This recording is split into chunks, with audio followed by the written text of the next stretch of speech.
Welcome back to the Deep Dive. Today we are opening up a file that, well, it feels less like a traditional literary biography and more like we're trying to assemble a very complicated puzzle from, I don't know, 3 or 4 different boxes that got all mixed together. That's a good way to put it. I mean, we have pieces here that look like a sweeping romantic epic. Then we have other pieces that look like a Cold War political thriller, complete with, spies and mountain crossings. And then completely separate from that, you have pieces that look like a modern forensic crime scene investigation, like CSI level stuff. Exactly. It is a really disjointed picture. It is, yeah. Usually when we look at historical figures, especially these, literary giants, the narrative tends to settle over time. It sort of calcifies into a statue. Right, we get the official version. Precisely. But with this subject, the narrative is actually getting more volatile, more fluid, and honestly much more dangerous the longer we look at it. We are talking, of course, about Pablo Neruda. And for you listening right now, if I say that name, you probably have a knee-jerk association. Mm-hmm. You're likely picturing the love poet.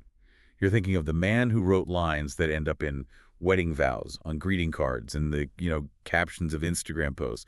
You're thinking of 20 love poems and a song of despair. Which is completely valid. I mean, that is the entry point for almost everyone. It remains the best-selling poetry book in the Spanish language nearly 100 years after it was published. 100 years. That's incredible. It's a monumental achievement in itself.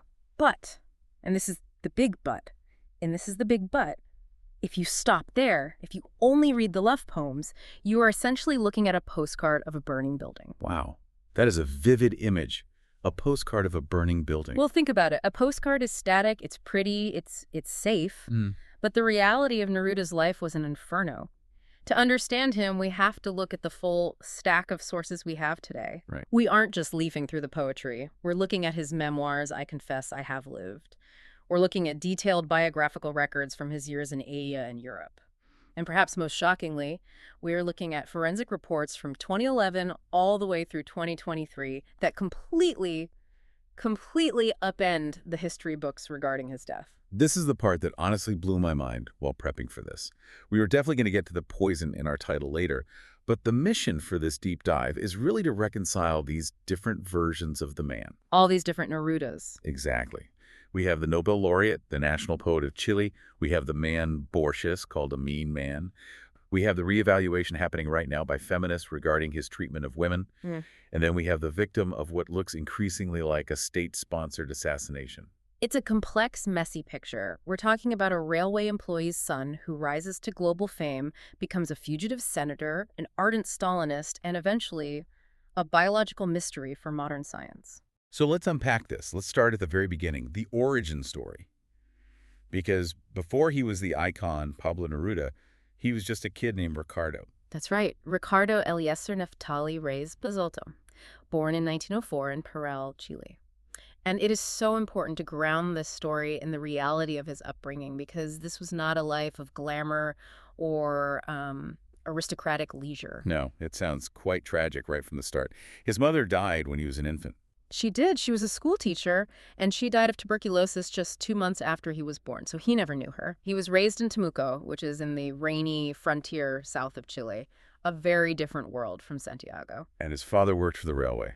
Yeah, his father is this key character, almost the antagonist of the early years. He was not exactly supportive of his son's poetry. Not supportive is putting it mildly, from what I've read. Oh, absolutely. His father was a practical, hard-nosed man. He worked with his hands. He worked with trains. He wanted a son who could do something useful. He actively opposed his son's interest in writing and literature. He thought it was a waste of time. A waste of time, effeminate, useless, a path to poverty. I mean, he famously threw the boys' notebooks out into the yard in the rain. And this friction is actually what gave us the name the world knows today. Yeah. This wasn't just like a cool stage name he picked for flair. It was a survival mechanism. Exactly. At age 16, while he was still just a student, he wanted to publish his work in local magazines. But he knew that if his father saw the name Ricardo Reyes attached to a poem, there would be hell to pay. So he needed a shield, an alias. He needed a shield, and he adopted the pseudonym Pablo Neruda so he could publish without facing that paternal disapproval. Now, this leads us to a really fun piece of literary detective work. Because for years, I've always heard the trivia that he took the name from the Czech poet Jan Neruda. That seems to be the standard textbook answer. It is the standard answer, and Neruda himself was sometimes a bit vague about it, or he just sort of nod along to it later in life. Let people believe it. Yeah. But the sources we're looking at today offer a really interesting alternative possibility. There's strong speculation that the name might not have come from a Czech poet at all, but from a character in a Sherlock Holmes novel. Wait, really? Sherlock Holmes. Yes. I mean, consider the timeline. He's a teenager in rural Chile. He's a voracious reader of popular fiction. Right, he's reading what's available. And in Arthur Conan Doyle's first Sherlock Holmes novel, A Study in Scarlet, there is a specific reference to a character, a Moravian violinist named Wilma Neruda. A violinist. Not even a writer. Not even a writer. She was a real historical figure, Norman Neruda, a famous violinist of the 19th century, and Holmes mentions her genius. So the theory is that the young Ricardo, devouring these mystery novels, saw the name Neruda, liked the sound of it, and just took it. That feels so much more real. It fits the profile of a teenage boy hiding his identity much better than him having, deep knowledge of obscure Czech poetry at 16. I love that. The idea of the great Nobel Prize winner pulling his name from a Sherlock Holmes paperback just to trick his dad. It's perfect, isn't it? But regardless of where the name came from, the talent was undeniable. He writes 20 love poems and a song of despair when he's just, 19 or 20? Yeah, published in 1924. He was incredibly young. And we have to contextualize why this was such a literary explosion. It wasn't just that the rhymes were pretty. It was shocking. Shocking how? Because of the age or the content? The content. It was incredibly erotic. It was earthy. It was filled with a longing and a physical intimacy that was very, very bold for the conservative Chilean society of the 1920s. Especially coming from a 20-year-old. Especially. He wasn't writing about abstract Greek muses or, chivalric love. He was writing about real bodies, sweat and sadness. Lines like, body of a woman, white hills, right thighs. I mean, that was pretty direct for the time. It's amazing to think that a book written by a kid in 1924 is still the best-selling poetry book in the language. It taps into that universal teenage angst, I guess. It does. It captures that feeling of overwhelming, desperate love and loss perfectly. But what's crucial is that if we move forward in the stack of his life, we see that he didn't stay in that romantic lane forever. No. And that shift is crucial to understanding the man. He enters the diplomatic service, but it wasn't out of ambition, was it? It was more out of financial desperation. Completely. Being a poet doesn't pay the rent. And in Latin America, there was this tradition of giving writers these minor diplomatic posts to support them financially. It was a kind of state patronage. So in 1927, he takes an honorary consulship in Rangoon, Burma. Correct. Which sounds exotic, but the sources describe it as a time of intense darkness for him. It was crushing loneliness. I mean, imagine, he's in his early 20s. He's in Rangoon, then Colombo and Ceylon, now Sri Lanka, and then Batavia and Java. He's totally isolated from his culture, his language. And he didn't have much money. He was poor. He was surrounded by this colonial decadence that he wasn't really a part of. He was an outsider looking in. And that isolation profoundly changed his writing. This is where we see the shift from the romanticism of 20 love poems to the dark surrealism of his next major work, Residencia en la Tierra, or Residence on Earth. So the loneliness radicalized his style. It became more fragmented, more chaotic. Exactly. The poems in Residence on Earth are about decay, about alienation, about walking among hospitals where bones fly out of windows. It's bleak stuff. Okay, so that's what radicalized his poetry. But what radicalized his politics? Because Neruda isn't just known as a poet, he's known as a communist icon. How do we get from surrealist love poems to the Communist Party? The catalyst was one single event, the Spanish Civil War. Okay, let's dive into that. This feels like the absolute turning point of his life. It absolutely is. So after his stint in Asia, Neruda ends up as consul in Madrid in the mid-1930s. And initially, this is a golden age for him. He's not lonely anymore. He's right in the center of a vibrant literary circle. He found his people. He found his people, he's happy, he's friends with the greatest writers of the age, Rafael Alberti, Cesar Vallejo, and most importantly, Federico Garcia Lorca. The famous Spanish playwright and poet? Correct. They were incredibly close. You could say they were the two titans of Spanish language poetry at the time. They were friends, they were rivals, they were collaborators. And the war breaks out in 1936. The Civil War breaks out. The fascists, led by Francisco Franco, rise up. And one of the very first things that happens is that Lorca, who had gone back to his hometown of Granada, is arrested by nationalist forces and executed by a firing squad. Murdered. To have your best friend, a fellow artist, Murdered, essentially, for who he was and what he wrote. It shattered Neruda's world. The sources tell us that this experience moved him from what he called privately focused work to a sense of collective obligation. He couldn't just write about himself anymore. He couldn't. He realized he couldn't just write about his own feelings or the moon or the sea anymore. He felt that poetry had a duty to fight, to take a side. It had to be a weapon. So it's that moment where the artist realizes they can't just sit on the sidelines. Precisely. And he became an ardent communist for the rest of his life, because at that moment, the communists were the most organized force fighting against fascism in Spain. He actually lost his post as consul because he was so vocal in his support for the Spanish Republic. He wasn't acting like a neutral diplomat. No, he was acting like an activist, using his position to raise awareness and support for the Republican cause. And this leads to one of the most cinematic moments in his life, the Winnipeg Mission. Yeah. This is something that I think a lot of people outside of Chile might not know about, but it's huge there. It's a massive part of his legacy, a foundational story. So in 1939, after the Republican side lost in Spain, there were hundreds of thousands of Spanish refugees fleeing over the border into France. And they weren't exactly welcomed with open arms. Not at all. They were put in these squalid, terrible internment camps on the beaches of France. The conditions were horrific. Neruda, who was then working as a special consul for Spanish immigrants in Paris, convinced the Chilean government to let him charter a ship. From Winnipeg. Yes. He organized this old cargo ship, had it retrofitted, and used it to transport roughly 2,000 refugees from France all the way to Chile. He stood on the dock as they boarded. He called it the noblest mission I have ever undertaken. That sounds incredibly heroic. You're saving 2,000 people from absolute misery and potential death. It was. But looking at our sources, there is a but here. There's some controversy about who got on that boat. There is, and this is where the politician aspect of Neruda starts to complicate the poet-hero narrative.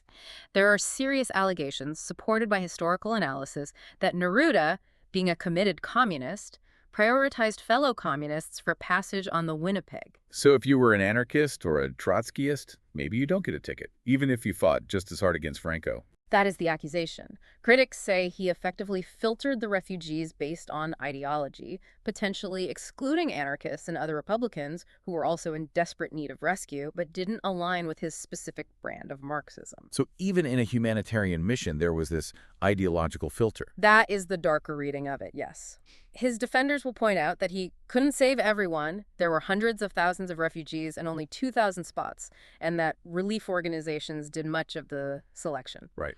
But the criticism has stuck because it aligns with his very rigid political loyalty later in life. It wasn't the last time he would be accused of putting the party first. And that loyalty bled directly into his poetry, too. We have to talk about the United Fruit Company. This is probably his most famous political poem. It's from his epic work, Canto General, written in 1950. And it is a scorching indictment. If you read the text, he's not being subtle. He compares corporate power to a dictatorship. He calls these corporations bloodthirsty flies. Bloodthirsty flies. That is such a visceral image. It just strips away all the corporate branding and polish. It does. He specifically links big American brands, Coca-Cola, Ford, and of course the United Fruit Company, to the exploitation of Latin American land and lifestyles. He paints this picture where these entities aren't just businesses, they are predators buzzing over the rotting fruit of the continent. And he names them. Coca-Cola, Ford. That's a bold move. Very bold. This poem really solidified his status as a voice for the continent. He wasn't just a Chilean poet anymore. He was a Latin American voice against imperialism. Which I imagine made him some very powerful enemies. Absolutely. And that brings us directly to his time as a senator and, well, a fugitive, because he didn't just write about politics. He got into the arena. Right. He was elected as a communist senator in 1945. But the political winds in Chile shifted really fast. Very fast. He had actually campaigned for the presidential candidate, Gabriel González Videla.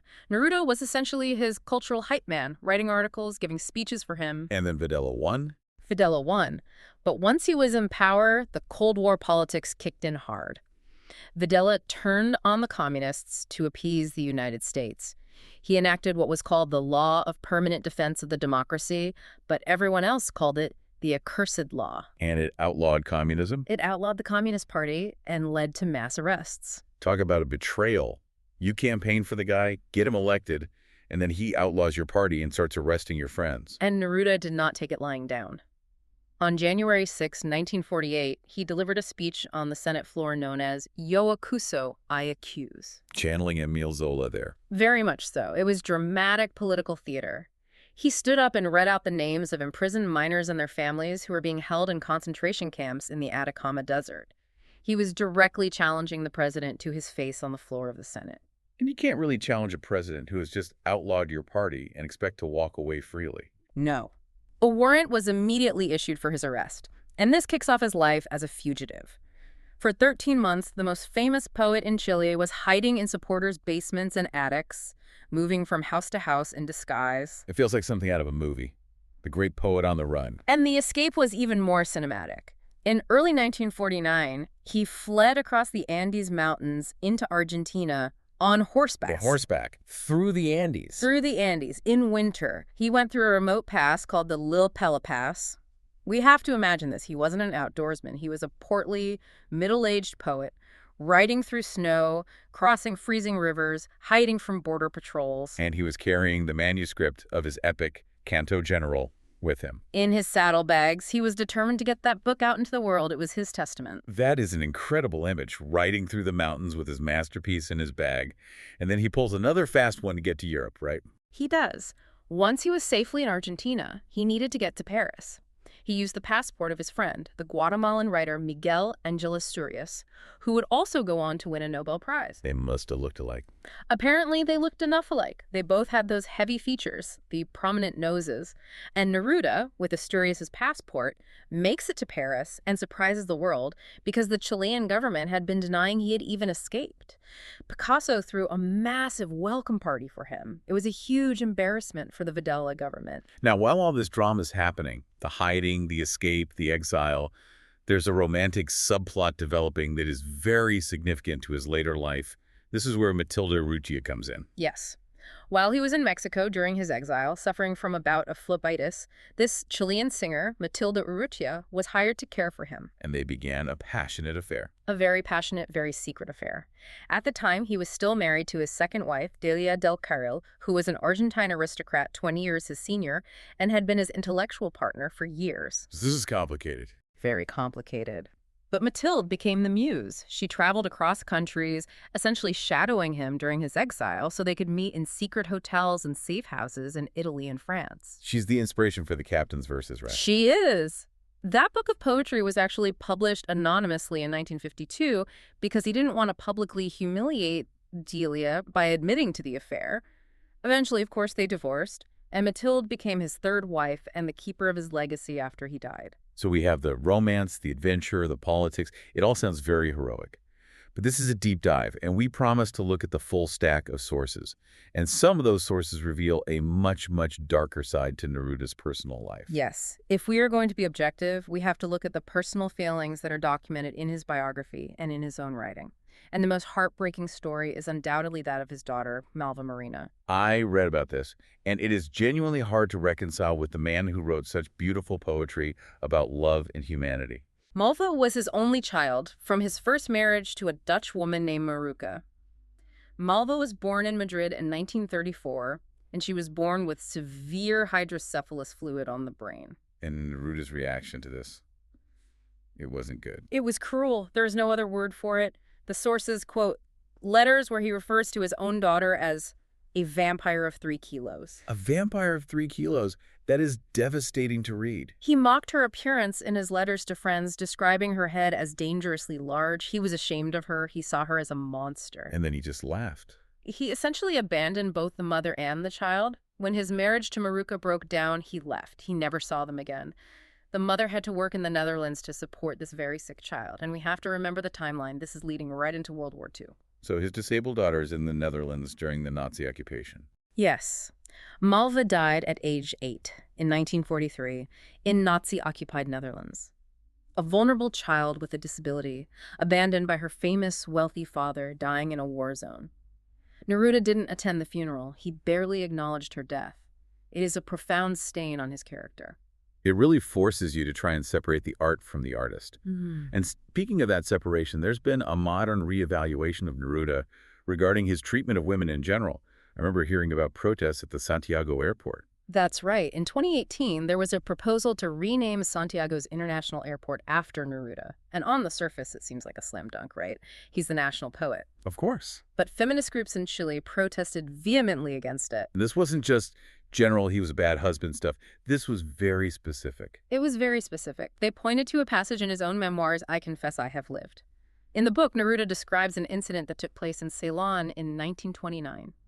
He describes a young woman, a Tamil servant, who was considered an untouchable in the caste system, who would come to empty his latrine every morning. And what does he say happened? He describes being obsessed with her beauty. And then he describes, in his own words, taking her by the wrist one morning, leading her to his bedroom, and forcing himself on her. He admits this. He writes it down. He describes that she was like a statue, completely unresponsive, her eyes wide open the entire time. And he put this in his own memoir. He did. He wrote it almost as if it were a strange, exotic encounter, a kind of colonial anecdote. But modern readers, and certainly the protesters in 2018, read that text and identify it clearly for what it is: rape. It's startling that for decades it was just read over. People just accepted it as part of his earthy persona or something. It was viewed through a different lens. Yeah. But in the context of the hashtag #MeToo movement and a new generation of feminist analysis, people are stopping and saying, wait a minute, we cannot honor this behavior. We cannot name our national airport after a man who confessed to rape in his own autobiography. It's a reckoning. And it complicates his legacy immensely. And then you also have his political rigidity. We mentioned he was a communist, but he was specifically a Stalinist. Yes, and that is a distinction that really matters. He wasn't just a generic leftist. He wrote poems praising Stalin Canto as Stalingrado. Even after Stalin died, and even after Khrushchev's secret speech in 1956 revealed the horrors of the Soviet gulags and the purges, Neruda remained loyal. He didn't denounce it, even when so many others on the left were realizing the horror. He refused to publicly condemn the Soviet repression of writers like Boris Pasternak, who wrote Dr. Zhivago. This actually caused a massive rift with his friend Octavio Paz, the Mexican poet. Paz famously said that he became less enchanted with Stalin, while Neruda became more so. Neruda prioritized party loyalty over the truth in that instance. And this is where we get that famous quote from Jorge Luis Borges. Right. Borges, the great Argentine writer and a political conservative, was asked about Neruda. He said, I think of him as a very fine poet. I don't admire him as a man. I think of him as a very mean man. A very mean man. Yeah, and Borges' reasoning was that Neruda was hypocritical. He would denounce right-wing dictators, but stay silent about the crimes of dictators who happened to be on his side of the political spectrum. So we have this man who is a literary genius, but personally and politically deeply, deeply flawed. But now we have to pivot to the third part of our title, the poison. Because despite his support for Stalin, Neruda himself became a victim of a dictatorship. And this is where the story turns into a full-blown forensic thriller. Let's set the scene. It's September 1973. The military coup has just happened in Chile. General Augusto Pinochet has overthrown the socialist government of Salvador Allende. The presidential palace has been bombed. Allende is dead. Right. September 11, 1973. Neruda is in Chile at his house in Isla Negra. He is suffering from prostate cancer, but he is alive. He is hospitalized in the Santa Maria Clinic in Santiago. And on September 23, just 12 days after the coup, he dies. And for decades, the official story was simple. He died of heart failure caused by the cancer. Cancer cachexia, essentially. Wasting away. That was the official line. And for a long time, it made sense. He was sick, the stress of the coup, the destruction of his country. It seemed plausible that his heart would give out. But then, in 2011, the deep dive twist happens. The story changes completely. It starts with his driver and bodyguard, a man named Manuel Araya. In 2011, almost 40 years later, Araya gives an interview to a Mexican magazine. And he claims that on the day he died, Neruda called him from the hospital. He called the driver. Yes. Neruda was agitated. He told Araya that while he was sleeping, a doctor had come into his room and injected him in the stomach. Injected him in the stomach. That doesn't sound like any standard cancer treatment. Not at all. And Araya claims that shortly after that injection, Neruda's condition deteriorated rapidly. He felt hot, he was flushed, he went into a coma, and he died just 6.5 hours later. Araya has always maintained that Neruda was murdered. And the motive was to prevent him from leaving the country, right? Exactly. This is the crucial context. He was scheduled to fly to Mexico the very next day. The Mexican ambassador had arranged a plane for him. The theory is that he was going to lead a government in exile. He would have been the most powerful voice against Pinochet on the global stage. Imagine it.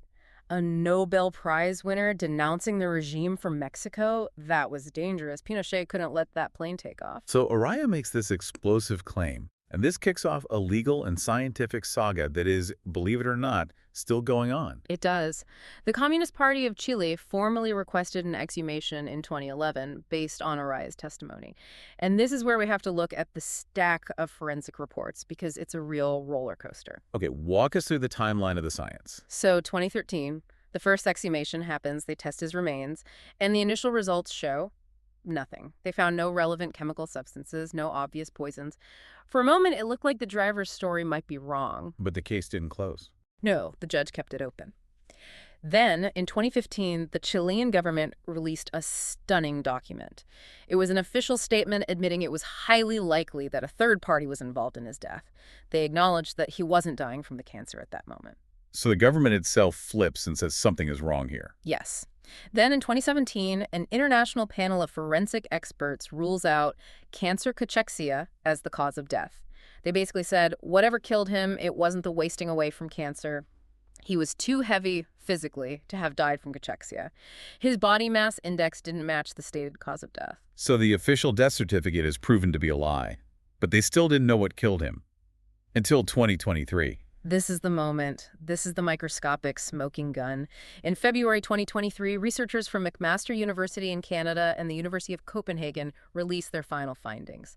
They found the DNA of Clostridium botulinum in Neruda's system. Clostridium botulinum, that's the bacteria that causes botulism, right? The neurotoxin? The most potent neurotoxin known to man. It causes paralysis and death.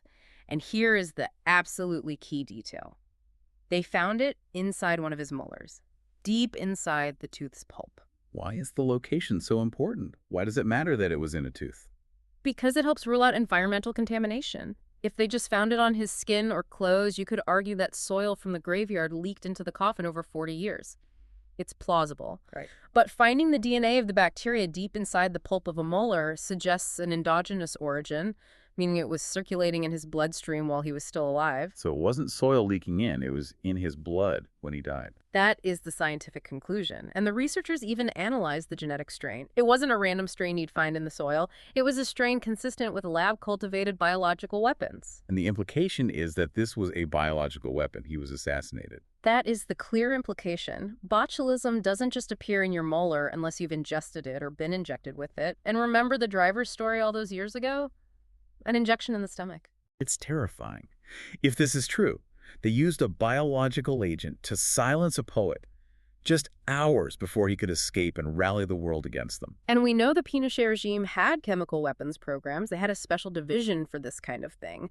So while there isn't a signed confession from an assassin, the scientific evidence has moved the needle from conspiracy theory to highly probable historical fact. It really changes how you read the end of his life. Mm-hmm. He wasn't just a sad old man dying of cancer while his country fell apart. He was an active threat that had to be neutralized. It restores his political agency in those final moments. He was dangerous to the regime. He died as a combatant, in a sense, not just a victim. So we have this unbelievably complex figure, but despite all the darkness, the abandoned daughter, the Stalinism, the murder, the work endures, pop culture still loves Neruda. Oh, absolutely. You have the beautiful film Il Postino, which is a fictionalized version of his Exile in Capri. You have Robin Williams quoting him in Patch Adams. Isabel Allende based the character of the poet in The House of the Spirits on him. And music, too. Sixpence None the Richer had that hit song using lines from one of his poems. Puedo escribir los versos más tristes esta noche. Yes. His cultural footprint is just massive. And of course, there's the Nobel Prize in Literature in 1971. Which was a struggle. Yeah. The committee hesitated for years because of his Stalinist past and his political activism. But ultimately, the sheer power of the poetry won out. In his acceptance speech, he said a poet is a force for solidarity and for solitude. I think that sums him up perfectly. And if you go to Chile today, his presence is still physical. His houses are museums. Yes, his 3 houses, La Choscona in Santiago, La Sebastiana in Valparaíso, and his final home at Isla Negra on the coast. They are incredibly eccentric places. They're built like ships, filled with his collections of colored glass, figureheads from old ships, shells, masks. They reflect that personality. They do. They reflect that zest for life, that hunger for the world that defined his poetry. He wanted to consume everything: life, food, politics, art, objects. So, after all of this, What does it all mean? How do we hold all these contradictory pieces in our heads at once? I think we have to resist the urge to simplify him, to put him in one box. He was a man capable of writing the world's most tender love poems, yet he abandoned his own vulnerable child in the cruelest way imaginable. He fought for the oppressed masses in his poetry. Yet supported a dictator like Stalin who oppressed millions. And in the end, he was likely the victim of the very kind of authoritarian violence he spent his life fighting, and sometimes turning a blind eye to. He is a mirror of the 20th century in a way, just messy, violent, brilliant, and contradictory. Exactly. You can't have the light without the shadow. And here's a final thought to leave you with. The forensic science proved the official history wrong 50 years after the fact. We now know, or are almost certain, that the official death certificate was a lie. So it raises this terrifying question. If Clostridium botulinum was indeed a biological weapon injected into a Nobel Prize winner, a man the whole world was watching, what other natural deaths during that regime or any other are actually unsolved murders just waiting for a microscope? That is a chilling thought. History is written by the victors, but every now and then, science gets to come in and rewrite a chapter. Thanks for listening to this deep dive. Go read 20 love poems, but maybe keep the confession and the poison in the back of your mind. It makes the words read a little differently. We'll see you next time.